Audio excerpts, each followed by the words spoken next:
जब फिनलैंड को मेंबरशिप मिली थी तब मैंने आप लोगों को जानकारी दी थी कि भाई साहब नाटो देशों ने चालाकी चली है और यूक्रेन ने जिसने नाटो में शामिल होने की जरूरत की थी उसे तो पनिशमेंट रशिया ने दे दिया, लेकिन उसकी आड़ में बाकी लोग जाकर के नाटो में शामिल हो गए। खबर को हमने आपसे पूरा विस्तार पूर्वक डिस्कस किया था कि 74 सालों बाद नाटो के अंदर फिनलैंड शामिल हुआ।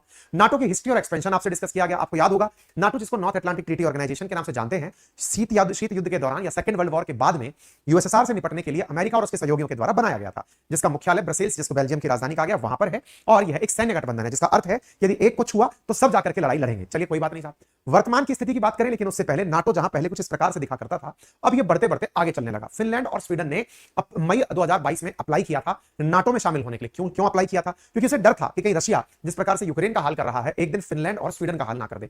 सोचो वो देश, फिनलैंड और स्वीडन वो देश हैं जिन्होंने 200 साल से कोई युद्ध नहीं लड़ा, मतलब जिन्होंने second world war, first world war में भी कोई पार्टिसिपेशन नहीं किया, वो अचानक रशिया से इतने डर गए। वर्ल्ड वॉर के समय इतने गोले बारूद चले तब कुछ नहीं हुआ, अचानक बदल गए, लोगों को डाइजेस्ट नहीं हुआ। खैर, स्वीडन को वेटिंग में डाल दिया गया, और स्वीडन को वेटिंग में डालने का कारण पता चला कि स्वीडन के अंदर कुरान जलाई जा रही है। हालांकि डेनमार्क में भी जली थी, लेकिन उसका असर डेनमार्क को नहीं हुआ, केवल और केवल स्वीडन को असर हुआ था।